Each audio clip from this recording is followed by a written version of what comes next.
Bonjour à tous, ici Emmanuel et bienvenue sur la chaîne Emmanuel K. Ravi de vous retrouver comme à chaque fois. Aujourd'hui, je vais vous parler exclusivement d'un plugin que moi j'utilise déjà depuis un bon bout de temps et qui a transformé littéralement ma façon d'étalonner mes vidéos et mes clips. Il y a quelques temps de cela, l'équipe de DNSE m'a contacté pour pouvoir tester et donner mon ressenti vis-à-vis de leur plugin, chose que je ne pouvais pas refuser vu que j'utilisais ce produit déjà depuis pas mal d'années. Alors j'ai directement accepté. C'est la raison pour laquelle je réalise cette première vidéo sur ce plugin-là. Restez très bien jusqu'à la fin. Je vais vous montrer comment est-ce que vous pouvez vous en servir et comment est-ce que vous pouvez le bidouiller pour l'utiliser sur n'importe quel type de projet, même les projets sur lesquels vous n'avez pas besoin d'étalonner avec DNSE. Comment est-ce que vous pouvez exploiter quelques éléments de ce plugin-là pour toujours donner un look cinématographique à vos vidéos ou à vos clips. Pour commencer, c'est quoi DNSE? DNSE, c'est tout simplement un plugin qui permet de reproduire les looks pellicules sur nos images numériques qu'on fait de nos jours, tout simplement, sans toutefois entrer dans les détails. Si vous avez shooté votre image avec les boîtiers numériques de nos jours, avec ce plugin-là, vous pouvez émuler, du moins imiter le look pellicule qu'on avait à l'époque des caméras argentiques. Tout simplement, c'est pour ça que DNSE existe, je crois. J'espère que je me trompe pas, du moins, ça c'est mon avis. Surtout si tu es un réalisateur ou monteur solo et que tu aimerais mettre en place un workflow pour te permettre d'aller rapidement dans ton processus de montage vidéo, notamment de l'étalonnage, alors je t'invite vraiment à te procurer DNSE car ça va vraiment te changer la vie. N'oublie pas de soutenir la chaîne lors de ton achat en utilisant mon code créateur EK237. Sans toutefois perdre de temps, on va passer directement sur Adobe Premiere Pro, qui n'est pas un logiciel d'excellence pour l'étalonnage, mais avec ce plugin, ça devient autre chose. On passe directement sur mon PC pour voir tout ça.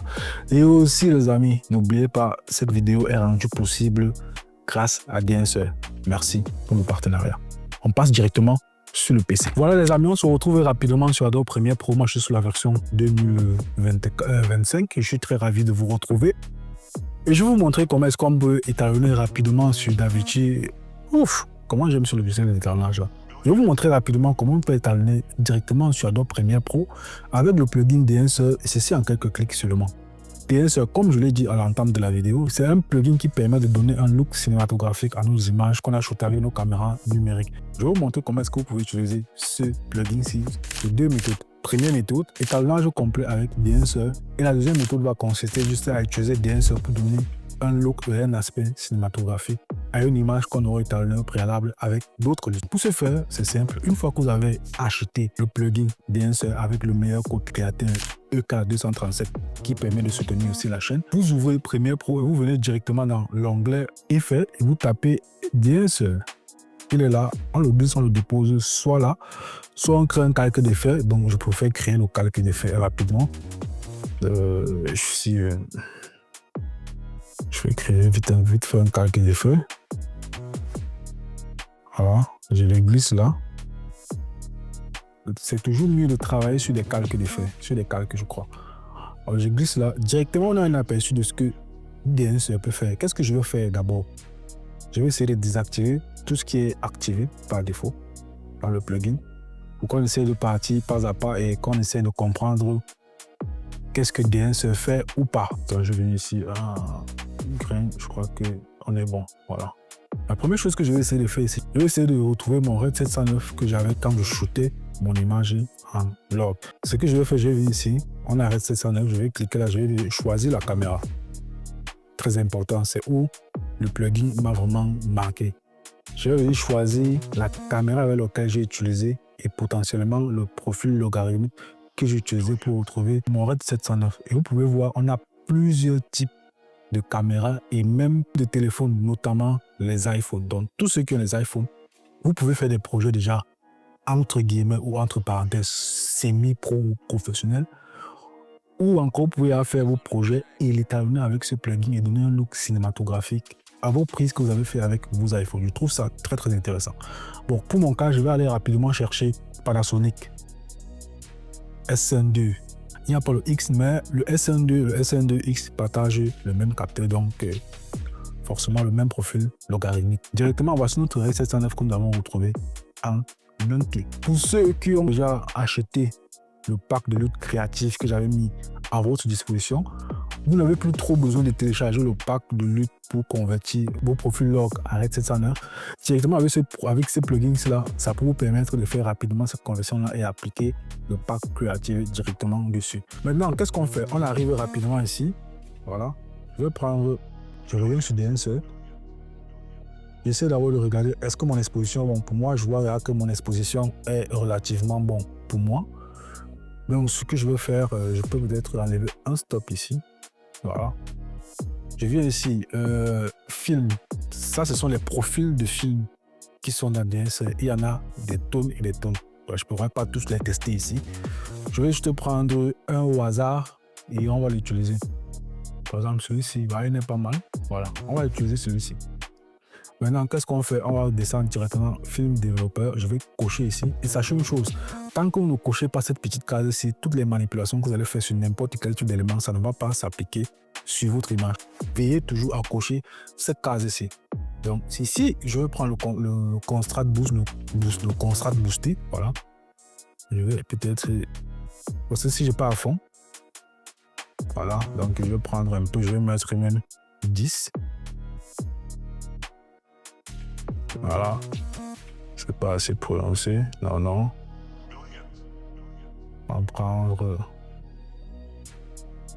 15, c'est bon. Gamma correction. Voilà. Ici, color boost. Je vais mettre... color boost, je le mets à 41 ou 40 ou 50 même. Voilà. Maintenant, pour essayer de réchauffer tout et ressortir les couleurs de haut.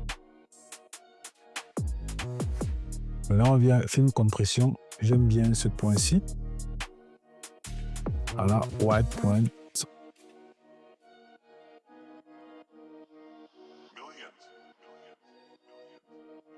Voilà. Touche pas grand-chose. Color densité de couleur.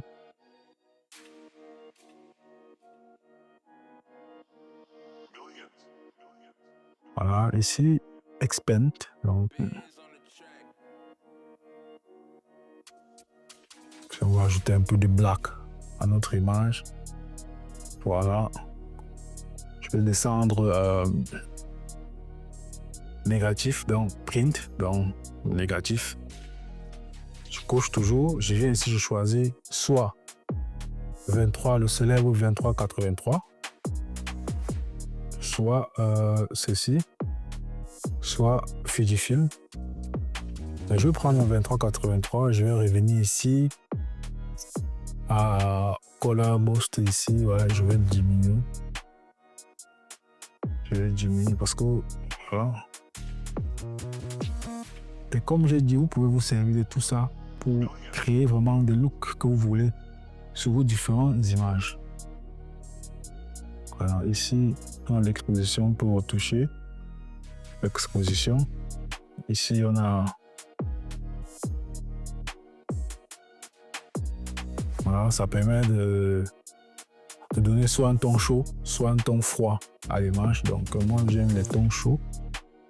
Je vais descendre comme ça, voilà.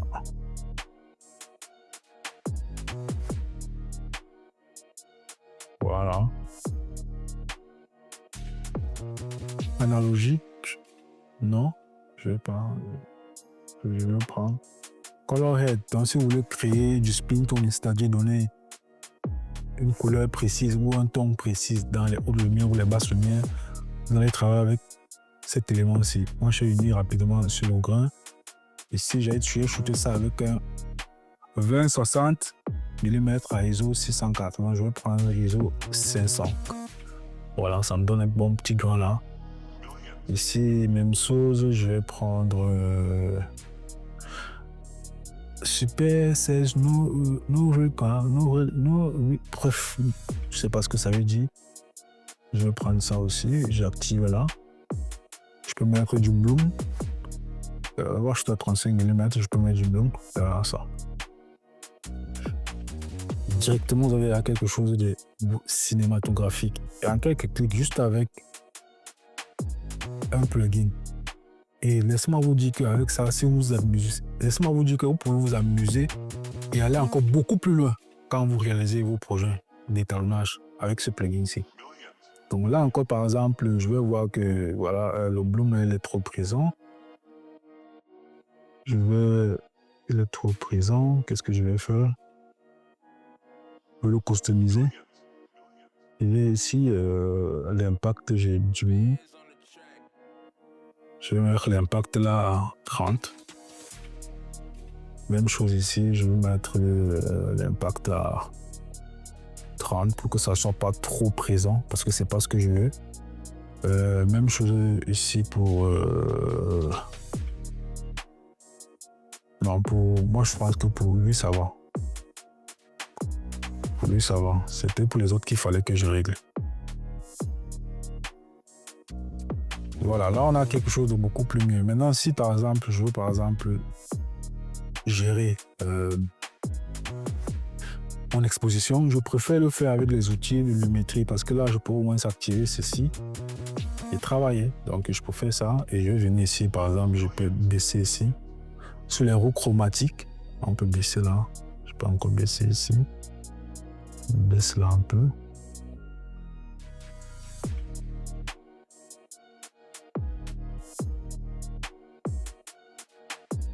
Voilà. Pour quelqu'un qui n'est pas un grand étalonneur, je crois que ce résultat n'est pas mauvais. Voilà. Et veillez toujours à respecter votre balance de blanc quand vous shootez. Maintenant, je vais vous montrer la deuxième méthode. Comment est-ce que je peux utiliser, comment je vais utiliser DNSR pour donner un côté cinéma à mon étalonnage que je au préalablement étalonner sans DNSR bien évidemment. Donc, je vais supprimer ceci. Je vais chercher mon look de conversion, mon pack qui est disponible bien évidemment dans la description pour ceux qui veulent le pack. Ce pack de conversion pour tout type de profil logarithmique Verdurette 709 est totalement gratuit, mais Creative Loot est payant. Donc je vais par exemple venir, je prends Panasonic, je lock. Voilà, c'est très beau, je trouve. Je vais prendre un second. Je vais aller rapidement dans Creative Loot. Je prends peut-être le Loot 8. J'aime bien son look. Voilà, very good. Comme vous dites les amis, procurez-vous le pack Creative Look que j'ai mis à votre disposition. Ça va changer votre vie, ça va changer votre façon d'étalonner vos images. Je ne le dis pas pour rien, c'est pourquoi je le dis. Donc, je clique, regardez le résultat. Voilà.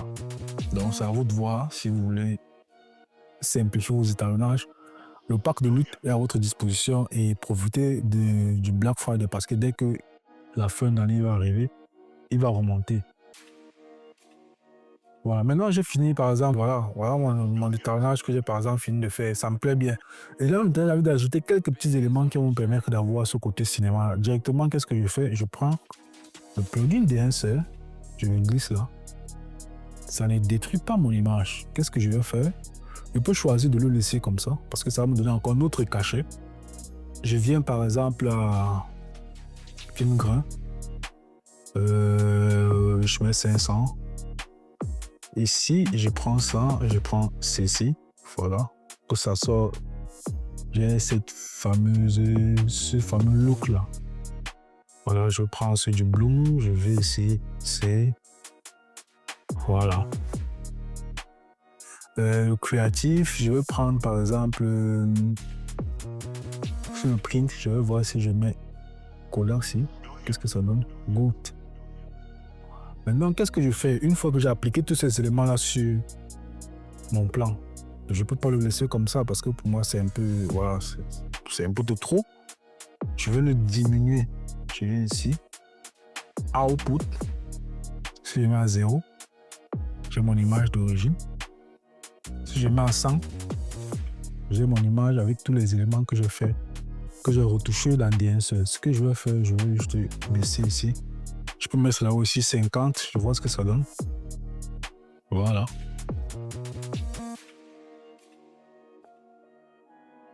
Les éléments qu'on a utilisés dans DNSR sont beaucoup plus subtils. Donc, je vais le laisser à 50. C'est comme ça que beaucoup d'étalonneurs et beaucoup de réalisateurs, monteurs utilisent DNSR. de ces deux façons-ci. Et peut-être il y a une autre troisième façon. Si toi aussi tu as l'habitude d'utiliser Dancer et que tu as des raccourcis et des tips que tu aimerais partager avec nous, n'hésite pas de nous mentionner dans les commentaires. Ça pourra aider les uns et les autres qui vont travailler avec ce magnifique plugin-ci.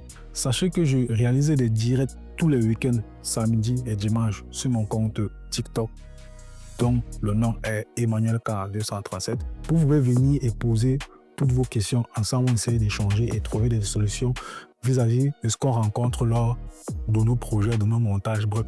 Et aussi, les amis, n'oubliez pas, je vais mettre la boutique en ligne à moins 50% à raison du Black Friday. Donc, foncez massivement et profitez de cette promotion qui va durer jusqu'en décembre. D'ici là, portez-vous très bien et à la semaine prochaine pour un nouvel épisode sur la chaîne. Ciao!